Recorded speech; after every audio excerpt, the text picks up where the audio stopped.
estoy aquí con la cámara prendida. Ya, Doralisa, muchas gracias.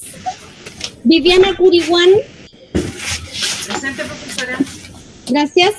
Michael Díaz, que lo vi por ahí. Presente, profesora. Marcelo Duarte. Presente, profesora. Gracias, Marcelo. César Eñagüeñe. Yulisa Fischer. Jimena Figueroa. Nicolás Flores. Aldo Flores. Presente. Gracias. Julio Garrido. Miguel Illanes. Enrique López. Presente, profesora. Gracias, Enrique. Pablo Molina. Gabriela Morales. Presente, profesora. Gracias, Gabriela. Alexis Muñoz. Rosa Órdenes. Daniel Ortiz. Adrián Ramírez. Presente, profesora. ¿Dónde está el Adrián? Acá. Ah, ya lo veo. René Urrutia.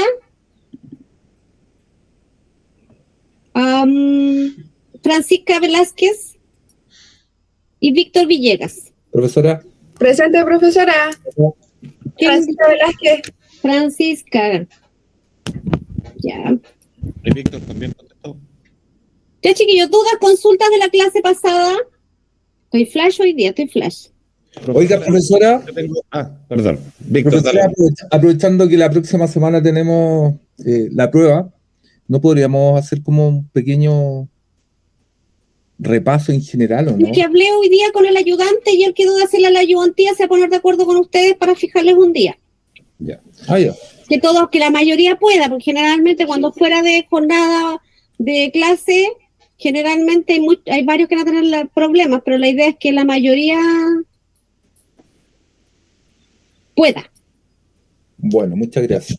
¿Ya? Y lo otro, profesora, como alguna guía como para ver más o menos en qué páginas ubicarnos.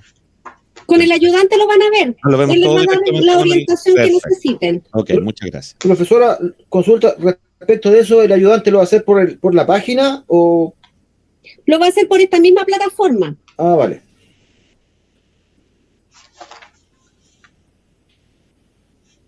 Y me estoy consiguiendo la sala, que obviamente, ¿no es cierto?, un día antes se las voy a publicar en el Classroom, la sala donde nos vamos a juntar. Como son hartos, me hubiese gustado hacer la oral, pero son hartos, así que la vamos a hacer escrita. Pero sí o sí el 14. Sí. Vale. ¿El 14? El jueves que viene. Sí, 14. Jueves Próximo 14. jueves. Pensé que el 14 era viernes. No, jueves. Profesora, ¿escrita con alternativas o desarrollo? No sé todo, no sé cómo la voy a elaborar. Yo creo que va a ser con desarrollo. Así que para que estudien harto, chiquillos, definiciones. Es que eso es importante. Definiciones. Así que prepárense para las definiciones. El 14 entonces. ¿Dudas, consultas, chiquillos? Sino para pasar al tema de hoy. Porque la prueba de la próxima semana es hasta el tema de hoy. No, estamos bien, perfecto. Sí me gusta. Cero dudas, cero dificultades, cero problemas. Esperemos que todo siga igual. Sí, sería bueno tener claro lo del ayudante, profesora, porque igual para saber qué día lo va a hacer, todo el mundo trabaja y nos cuesta conectarnos a las clases, entonces esa era la pregunta mía. Claro, por eso les digo, porque él se va a conectar con ustedes, el mismo ayudante que teníamos el semestre pasado, que es Francisco. Profesora, dígale que tome contacto con los coordinadores que somos Viviana y Doralisa, y ahí podemos acordar el horario que más le acomode a la mayoría. Ni un problema. O tomamos contacto nosotras, no Él sé. él se comunicaba con ustedes el semestre pasado, con usted, Doralisa. Sí, profesora, tengo su perfecto. contacto. Si que gusta, Ya. escríbale Ya. para que coordinen la ayudantía Ya. en un horario que les sea beneficioso a todos. Ya, y los compañeros me pueden contactar después que ya tengamos, en el grupo general vamos a dejar la información. Gracias.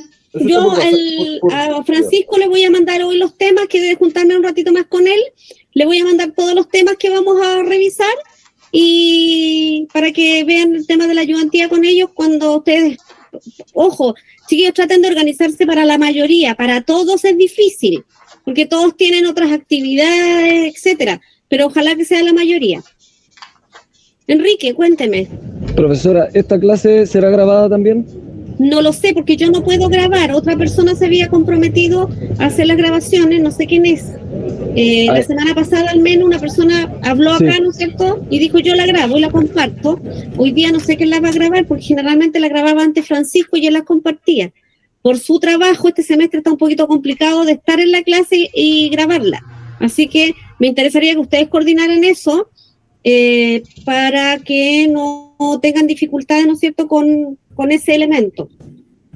¿Hay algún compañero presente que pueda grabar la clase de esta tarde?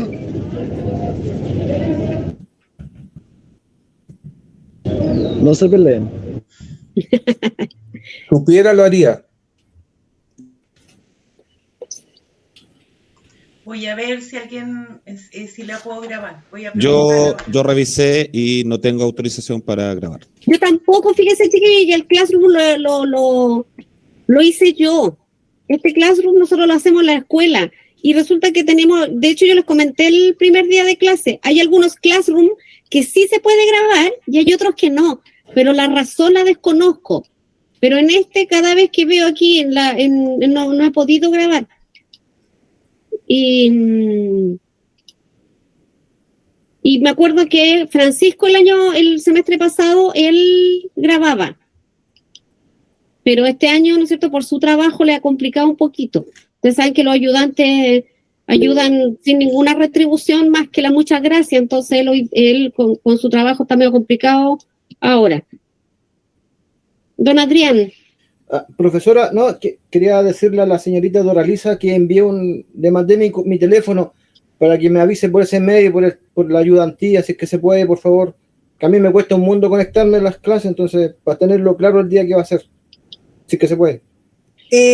Lo que pasa es que le dejamos la información en el Classroom, o sea, en el grupo general, compañero, porque igual en el día yo trabajo y de hecho vengo llegando, me complica un poco cómo personalizar la información, pero no sé si tú estás en el Classroom, o sea, en el grupo general. No estoy, pero lo que pasa es que yo soy retornado, yo no tuve clases con usted. Ya. Me parece, si lo agrego, déjeme su teléfono y su nombre en la conversación de este chat y yo lo agrego. Vale, se lo mandé recién. Ya, muy bien, ahí lo tomo, gracias. Muchas gracias. Ya, chiquillos, ven la lámina que les estoy compartiendo, ¿verdad? Sí, profesor. Okay. Sí, se ve. Ya. Sí, se ve. Vamos a ver las partes en el proceso hoy.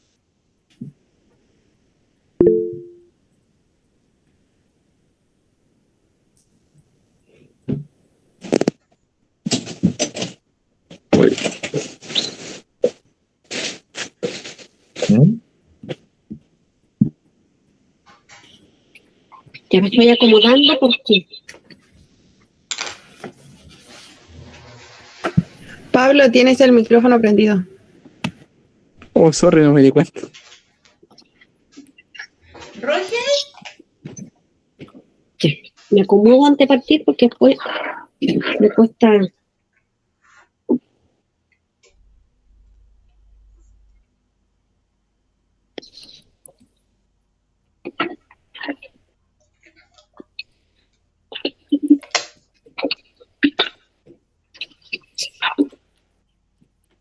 Ay, sí.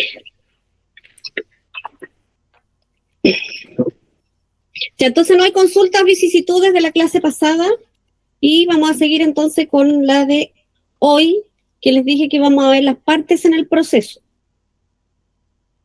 Ya. Vamos a partir, ¿no es cierto?, con estas partes en el proceso. Y primero, ¿no es cierto?, ¿se acuerdan que cuando hicimos una definición del juicio, el juicio propiamente tal, ¿no es cierto?, dijimos que en el juicio, ¿no es cierto?, que era una contienda, ¿no?, era una contienda que se daba entre partes y que estaba sometida al conocimiento de un tribunal. Esa era más o menos una definición a grandes rasgos que pudimos dar, ¿no es cierto?, a la hora de definir el proceso.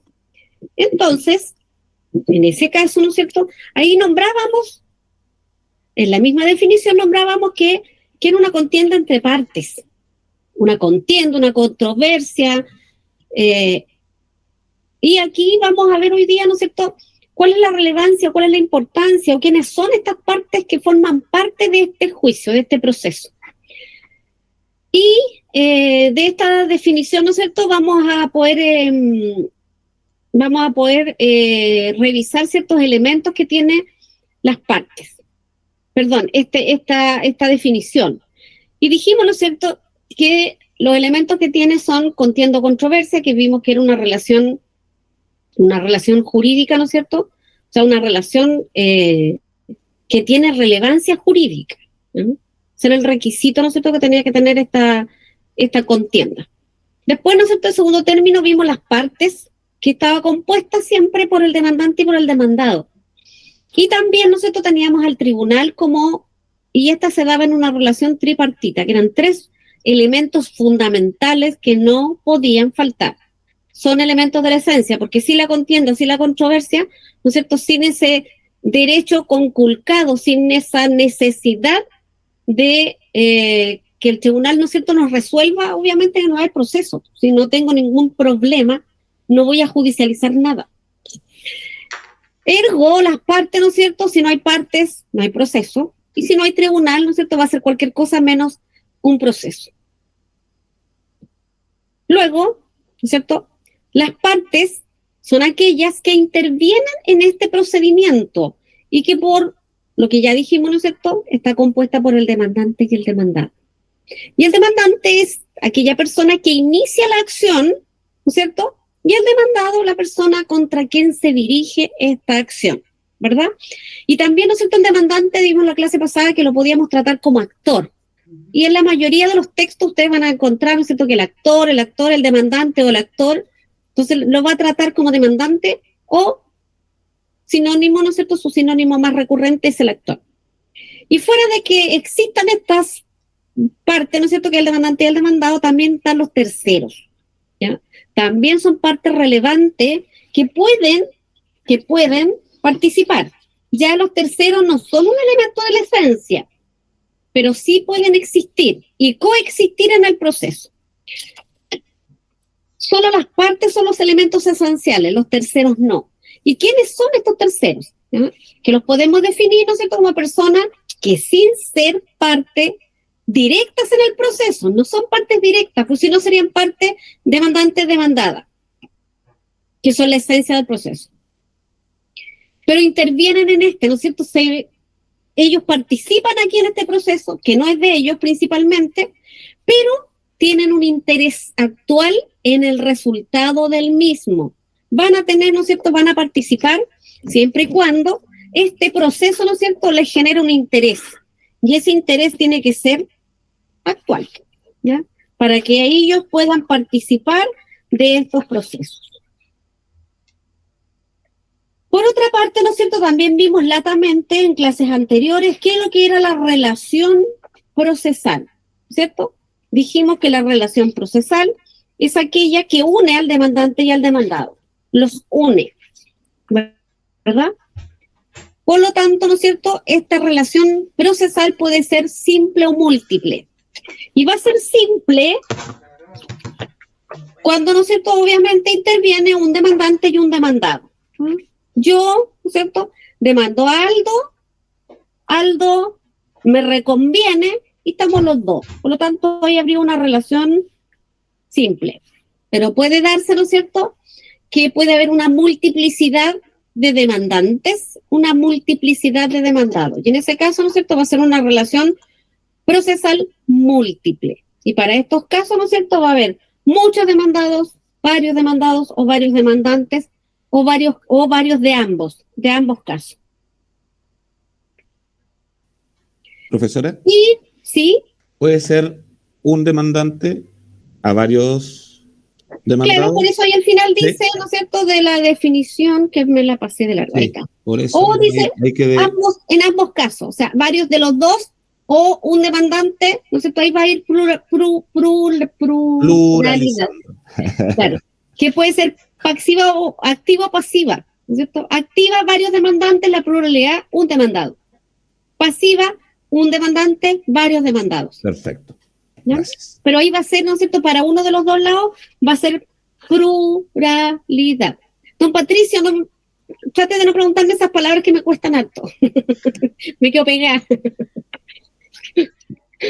Pluralidad. Ya, ahí me salió.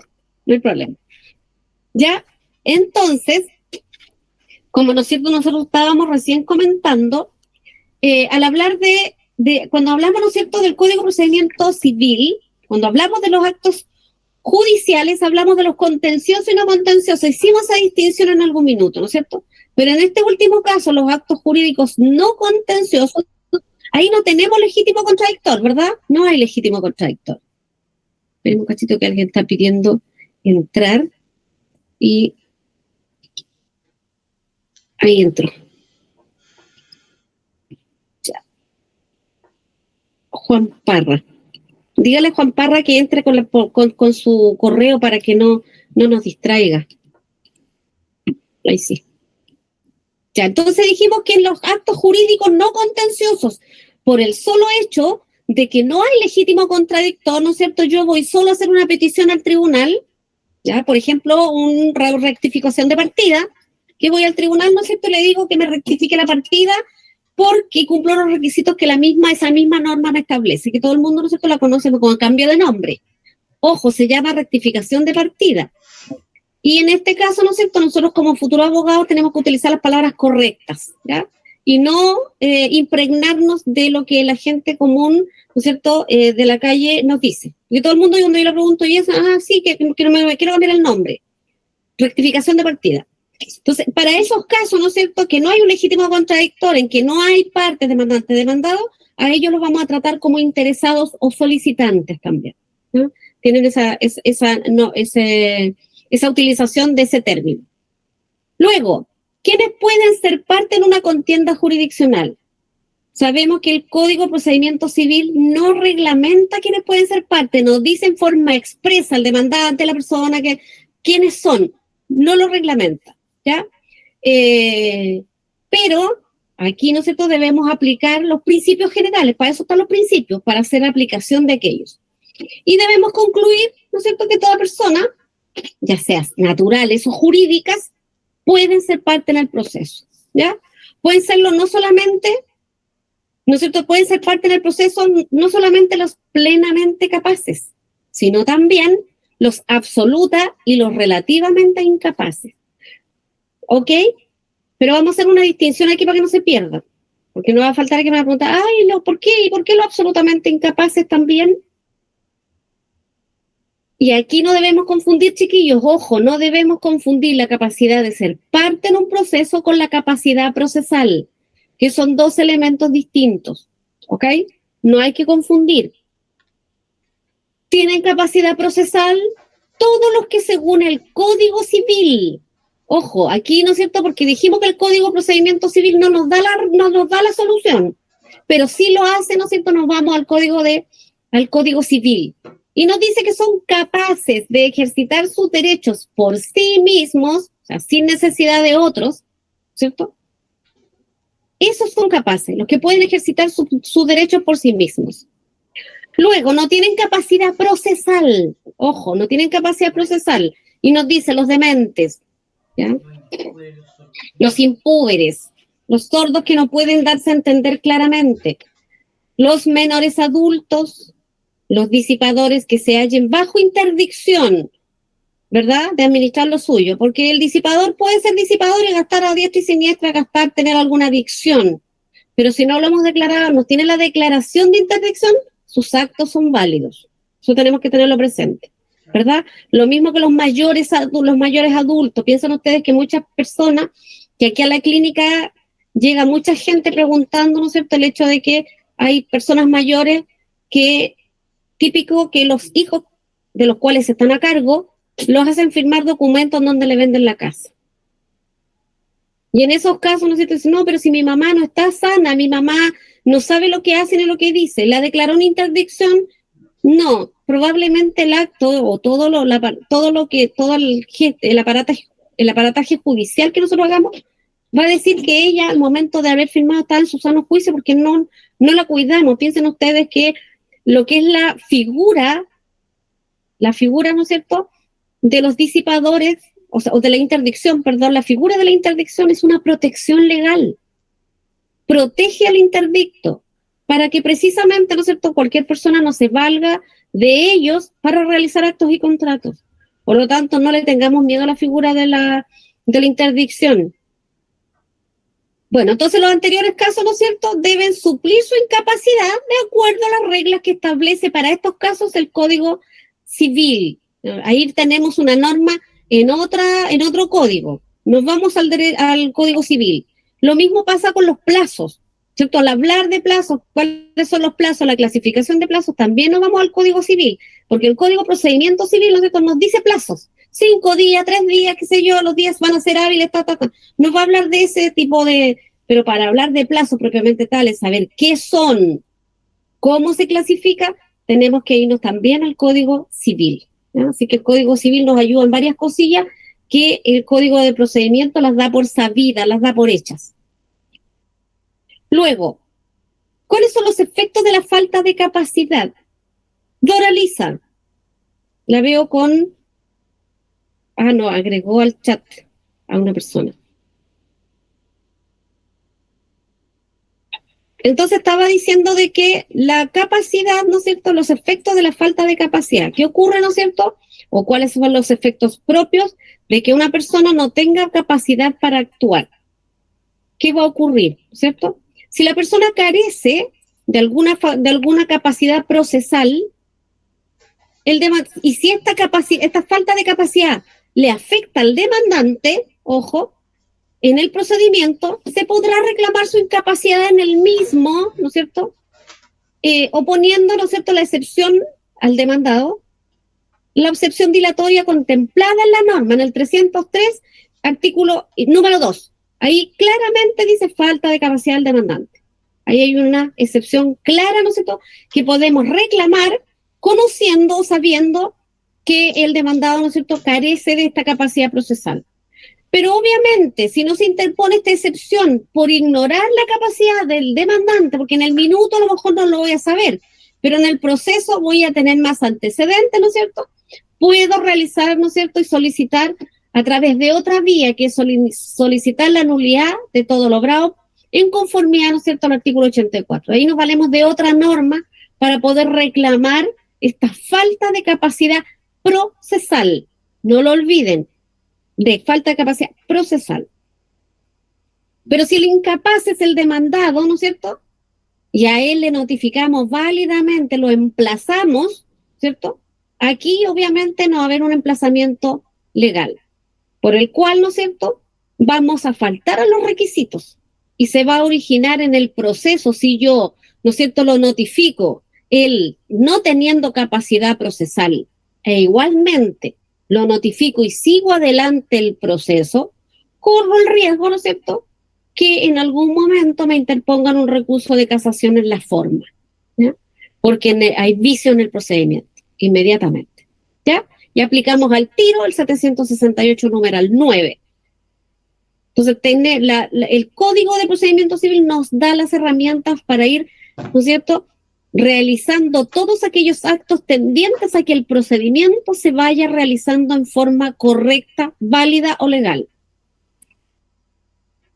Aquí, ¿no es cierto?, en el caso del artículo 84, ¿no es cierto?, también este artículo autoriza a los jueces para corregir de oficio todos aquellos errores que ellos vean, visualicen en el procedimiento, para que los subsanen. Por lo tanto, ¿no es cierto?, tenemos el demandante que tiene la capacidad de poder reclamar de su demandado por falta de su capacidad, a la inversa la misma cosa, ¿no es cierto?, pero también el juez tiene la facultad de poder realizarlo. ¿De qué? De subsanar todos los vicios que él visualiza en el proceso. Y él lo tiene que hacer como una obligación. Él debe velar porque este procedimiento se realice en forma correcta y tratar, ¿no es cierto?, de evitar cualquier nulidad del procedimiento. Debe hacerlo. Por lo tanto, los jueces están dotados de facultades propias que pueden ejercitar en el nombre y en el interés propio que lleva envuelto cada litigio. El juez debe velar por un procedimiento correcto. Por lo tanto, tenemos que la tríada los tres, ¿no es cierto? O sea, perdón, la tríada esta tiene que darse de la mejor manera posible. La controversia debe ser resuelta de la mejor vía posible. Por lo tanto, el juez tiene una obligación de ir revisando el proceso y las partes a su vez también. ¿Dudas, consultas? Vamos bien. Súper. Gracias por los dedos para arriba. Entonces,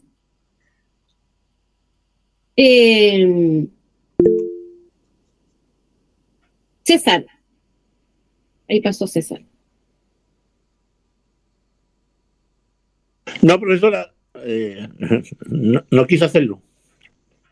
Yo no, tranquilo, no se preocupe. Profesora, aprovechando que se demoró un poquito. ¿Qué pasa si el demandante efectivamente tiene la razón, pero tiene esta incapacidad?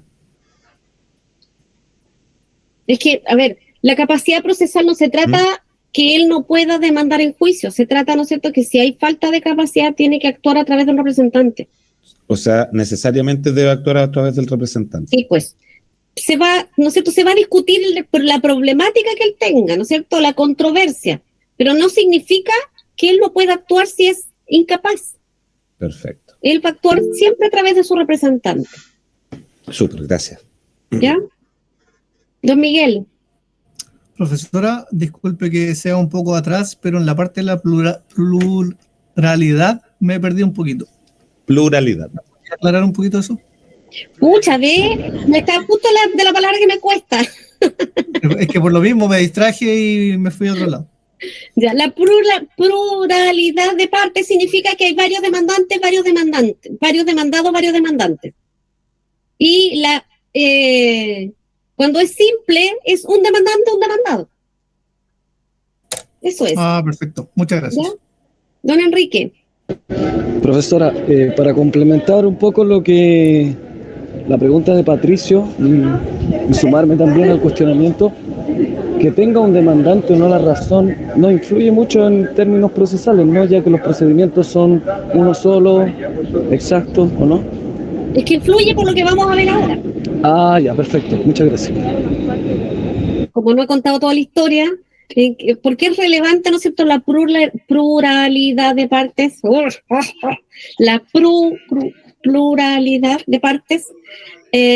Ahora lo vamos a ver, pues, porque primero tengo que tocar la capacidad, ¿no es cierto? Y como bien nos preguntaba el compañero,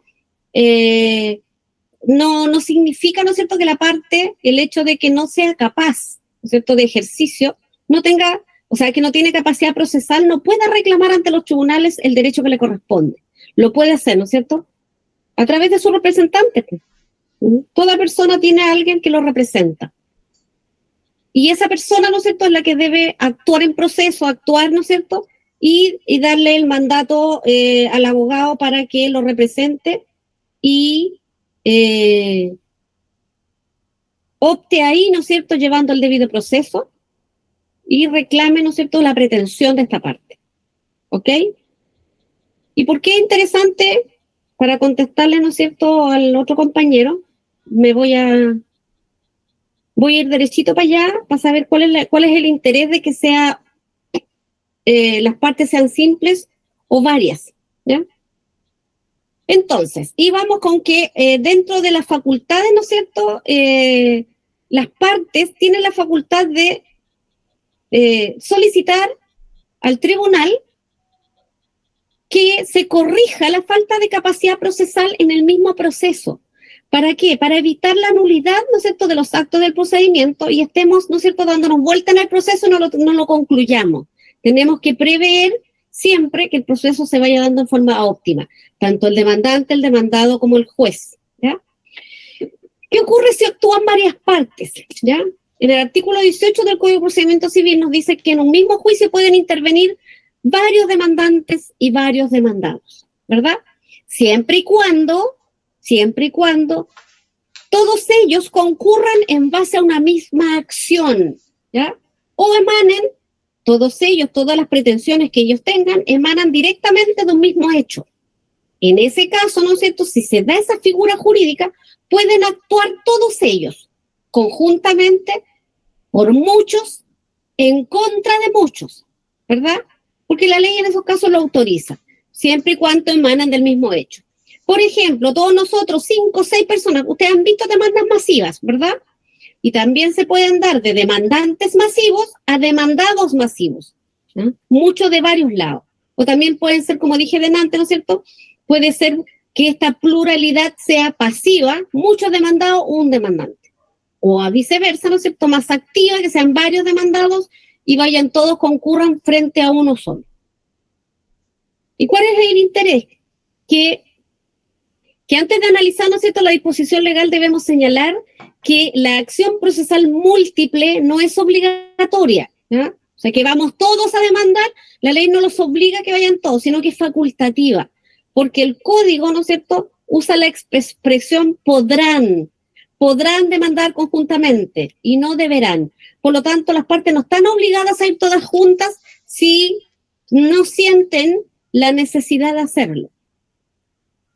Pero, cuando se deduce, ¿no es cierto?, la misma acción, por ejemplo, voy a poner un caso en donde la ley, ¿no es cierto?, nos da estas viabilidades. Cuando hay varios herederos y ejercitan conjuntamente la misma petición de herencia, ahí tenemos un caso, ¿verdad? Pueden ir todos o puede ir uno en beneficio de todos los herederos. Ahí la ley, ¿no es cierto?, le faculta a uno de los herederos a, precisamente, ¿no es cierto?, demandar, por ejemplo, en el caso, ¿se han fijado en el caso de la posesión efectiva, que uno solo que realiza la posesión efectiva los beneficia a todos? Entonces hay casos en que la ley faculta para que concurra uno y los beneficia a todos. Y en otros casos, en donde la ley necesariamente dice, no, tienen que cada uno reclamar su derecho, ¿ya? Cuando hay, por ejemplo, en el caso de los comuneros, de una cosa común, y tienen que hacer, por ejemplo, hacer valer la acción de reivindicatoria respecto de la cosa, ¿ya? Entonces va a depender de la situación, ¿no es cierto?, en que pueden ser muchos, en que si la ley lo autoriza, ¿no es cierto?, puede ir uno en nombre de todos y las acciones que se realizan los benefician a todos. Pero también hay otros casos en que cada uno debe reclamar el derecho que les corresponda. Y en estos casos, ¿no es cierto?, la ley ha querido que no se sigan juicios innecesarios, ¿no es cierto?, que demanden todos en juicios distintos. O sea, aquí se faculta a que vayan todos, concurran todos en contra de todos, de hartos en contra de varios. ¿Y qué puede pasar? Que en la tramitación del proceso, ¿no es cierto?, se vayan dando en que todos pidamos cosas distintas. En ese caso, ¿no es cierto?, tenemos que nombrar un mandatario común para que ese nos represente a todos. Pero ojo, vamos a nombrar un mandatario común siempre y cuando las peticiones que nosotros tengamos que hacer valer al tribunal sean iguales.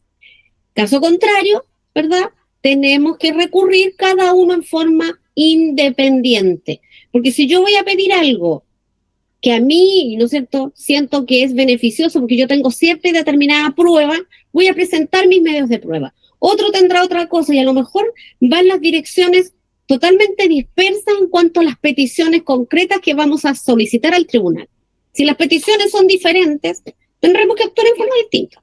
Pero si todos van a pedir seguir lo mismo, por ejemplo, una indemnización, lo ideal, ¿no es cierto?, es nombrar un procurador común, ¿cierto?, un mandatario común, para que haga las peticiones al tribunal uno solo y no se completa, ¿no es cierto?, un tremendo expediente para que finalmente todos reciban lo mismo, ¿verdad? Esa es la idea, ¿no es cierto?, de que estamos estudiando la multiplicidad en la comparecencia. Caso en que se deducen acciones que emanan directa o indirectamente de un mismo hecho.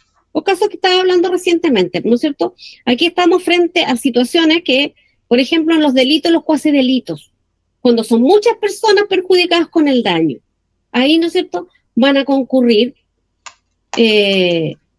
directamente varias personas en contra de un mismo hecho, ¿ya?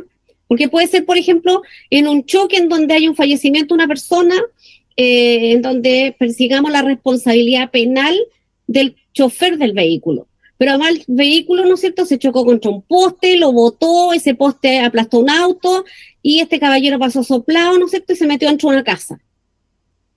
Ahí hay un delito con una multiplicidad de situaciones en donde obviamente van a comparecer muchos demandados, ¿no es cierto?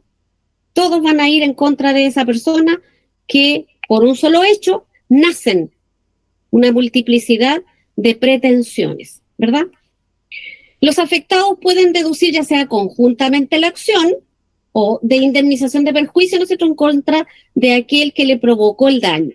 Pueden ir todos conjuntamente, pero obviamente pueden concurrir con un procurador común, cosa que una sola persona pida y ofrezca, ¿no es cierto?, toda, que vaya la seguidilla del proceso, uno solo, pero en representación de todos. Don Patricio. Aquí me quedó una duda, profesora, porque usted hace un ratito atrás dijo que tenían que tener la misma pretensión, pero en este caso las pretensiones serían diferentes porque no es lo mismo. Sí, lo que pasa es que dije que tenían que tener la misma pretensión, pero que nazca de un mismo hecho.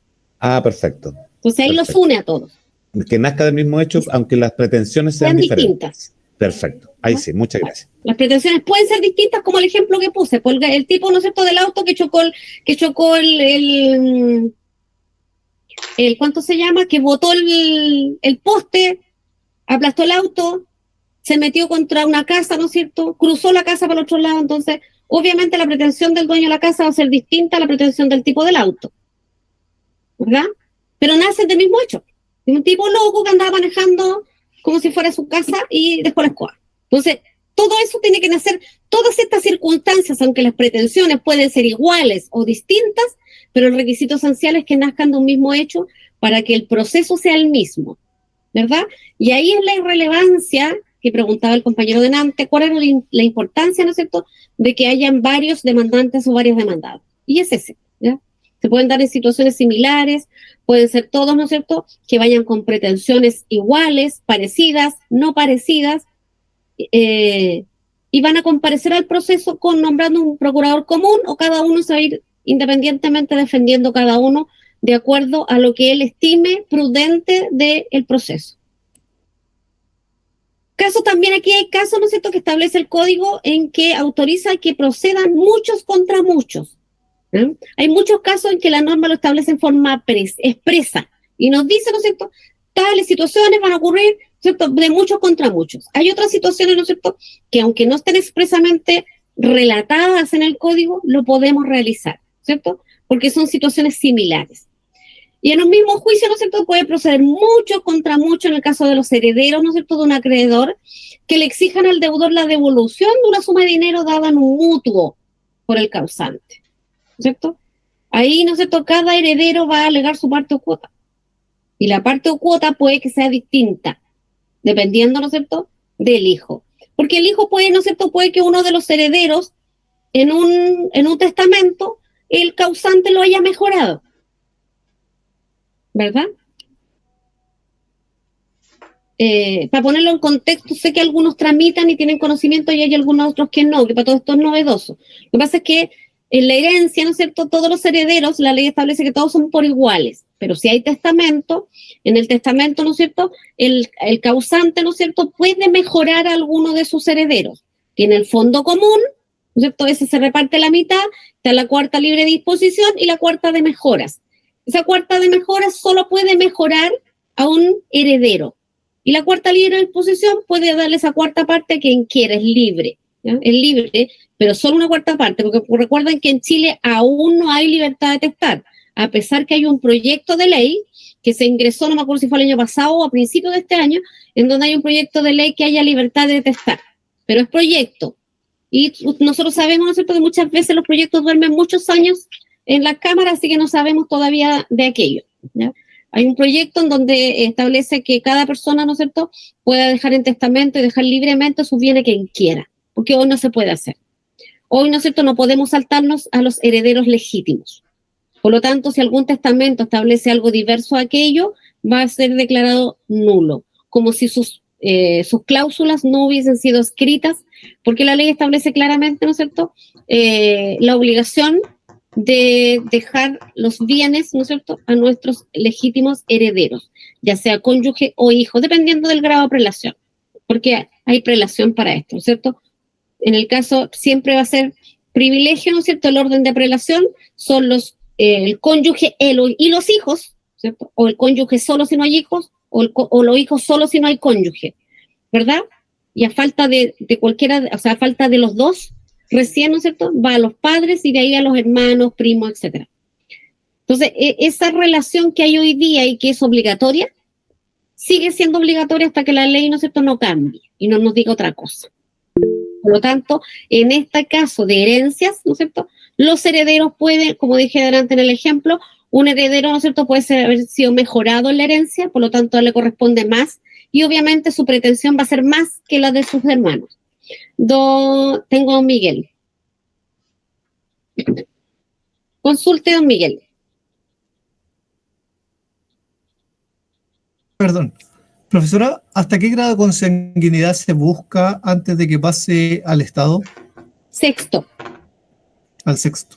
Ya, sí. Gracias. Sabemos que siempre, ¿no es cierto?, nuestra herencia va a ir a dar a alguien. Cuando no hay herederos, el Estado es nuestro heredero, así como es el socio nuestro toda la vida. Sabemos que el Estado es nuestro socio, ¿no es cierto? El Servicio de Impuestos Internos.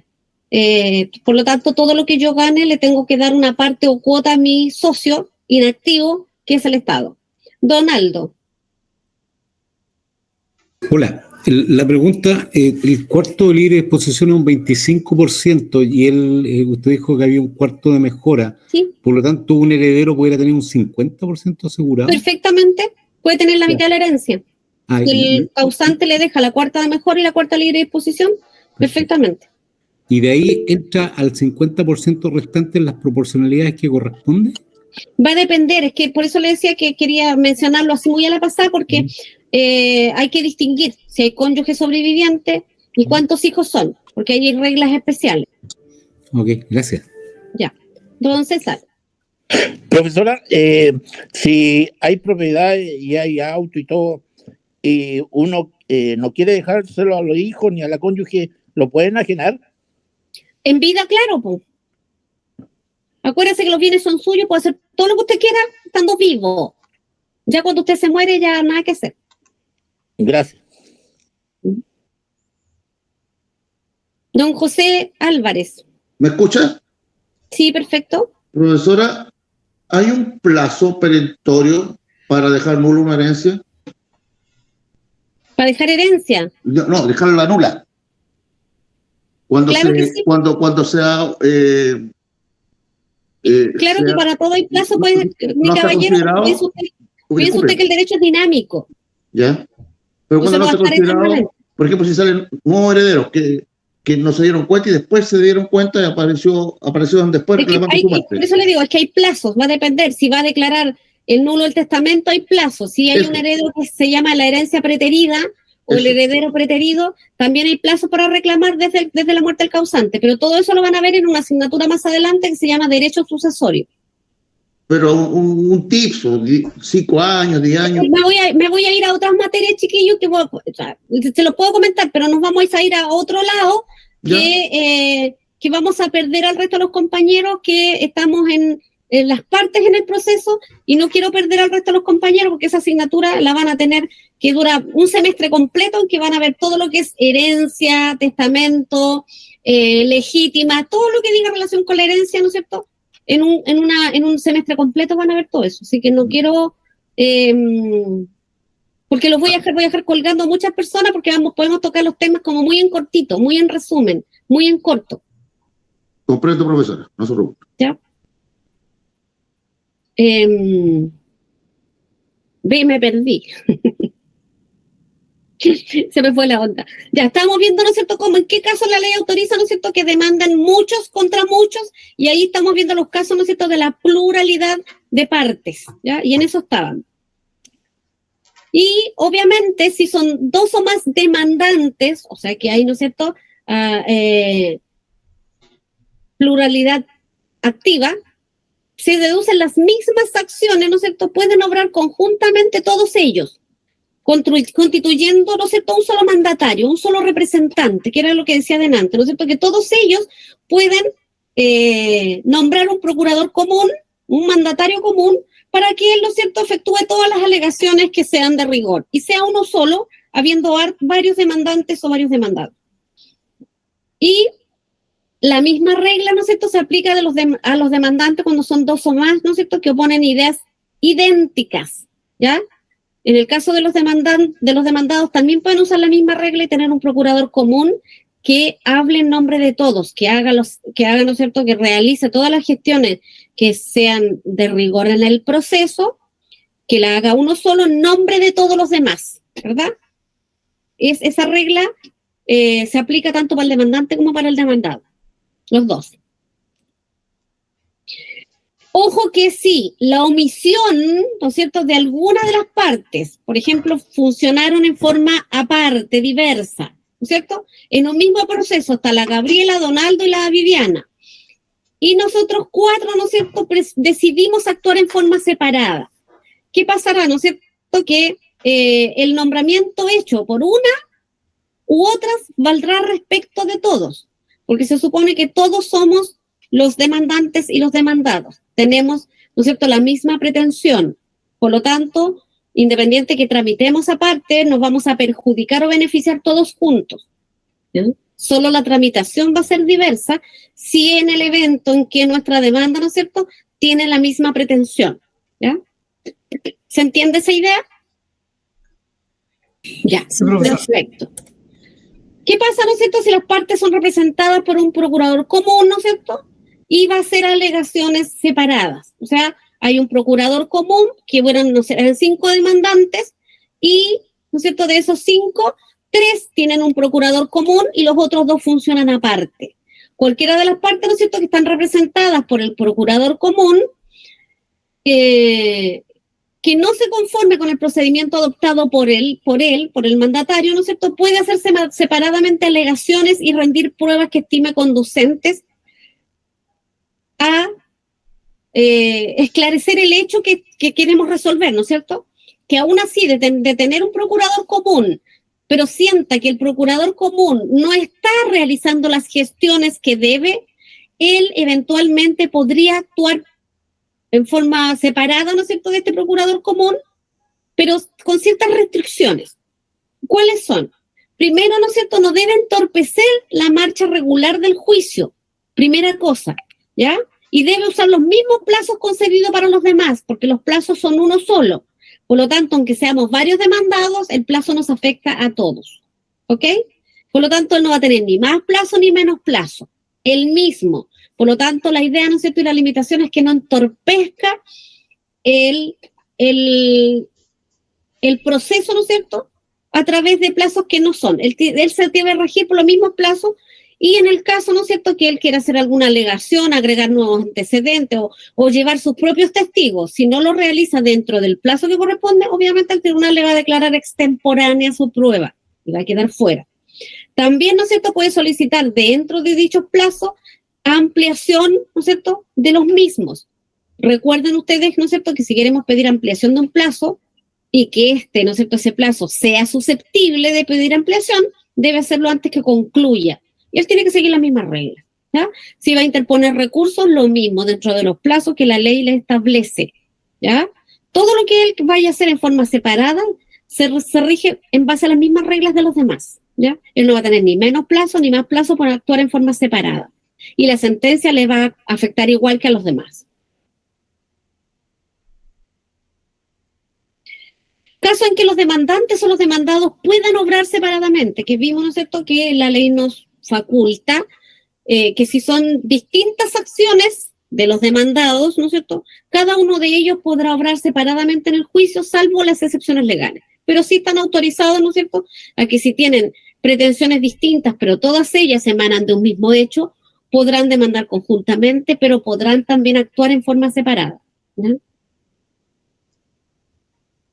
Y en este caso, en que se autoriza, ¿no es cierto?, que hayan varios demandantes y varios demandados para obrar en forma separada, esto es cuando las acciones entabladas o las excepciones en el caso de los demandantes, ¿no es cierto?, opuestas, son distintas entre sí. O sea, en el caso de que los demandados, en este caso, actúen conjuntamente, podrán también hacer valer las excepciones opuestas, las defensas que él tenga, ¿no es cierto?, pero tiene que utilizar los mismos plazos que tienen los otros.